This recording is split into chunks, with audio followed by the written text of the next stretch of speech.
Pulivendula medical college దీనికి సంబంధించి కొన్ని సీట్లకు కొన్ని ఎంబీబీఎస్ సీట్లకు మనకు పర్మిషన్ వస్తే ఆ వచ్చినటువంటి ఆ పర్మిషన్ కూడా మరి దేశ చరిత్రలో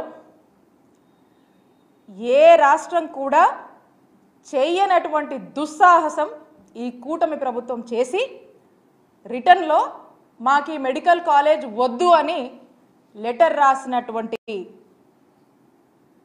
ప్రయత్నం మరి మన ఆంధ్రప్రదేశ్లో మొట్టమొదటిసారిగా కూటమి ప్రభుత్వం చేసింది. నేను అడుగుతా ఉన్నాను,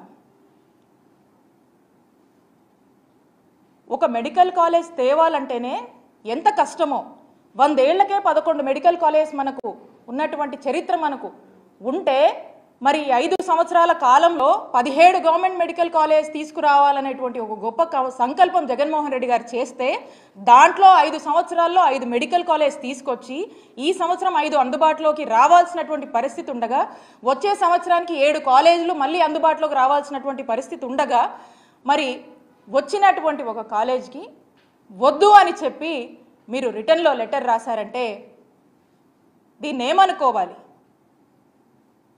స్పష్టంగా అర్థమవుతా ఉంది. అంటే పులివెందుల మీద మీకున్నటువంటి ద్వేషభావం, మీకున్నటువంటి రాజకీయ కక్షలతో పులివెందుల మెడికల్ కాలేజ్కి అనుమతులు వస్తే కొన్ని సీట్లకి వద్దని మీరు లెటర్ రాశారంటే ఇది మనకు స్పష్టంగా అర్థమవుతా ఉంది. ఇలానే మనం మొత్తం మీద కూడా చూసినట్టయితే మనకు స్పష్టంగా మొదటి నుంచి కూడా అర్థమవుతా ఉంది. ఏమని? ఈ మెడికల్ కాలేజ్ తీసుకురావాలి, ఈ రాష్ట్రంలో టెరిషరీ కేర్ స్ట్రెంథన్ చేయాలి అనేటువంటి ఆలోచన జగన్మోహన్ రెడ్డి గారు చేశారు. ఈ ఆలోచనని బాధ్యతగా మనం బాధ్యతగా అడుగులు వేసి మనం 5 కాలేజీలు తెచ్చాము, ఇంకా 5 రావాల్సినవి ఉన్నాయి.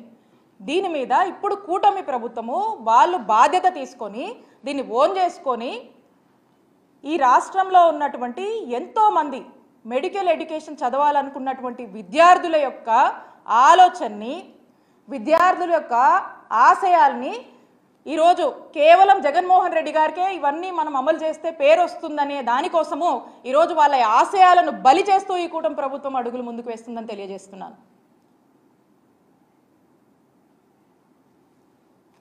ఇక ఈ 5 కాలేజీ ఈ సంవత్సరంలో రావాల్సిన వాటికి పరిస్థితి ఎలా ఉంది? ఇక నాకు తెలిసి నెక్స్ట్ ఫేజ్లో మనం అనుకుంటున్నటువంటి ఇంకో 7 కాలేజీలు ఉన్నాయి. వాటికైతే అసలు ఫ్యూచరే కనపడటం లేదు. ఈ రాష్ట్రంలోని విద్యార్థులకు ఆ హోప్ కూడా ఏమాత్రం కూడా అనిపించట్లేదు కూడా.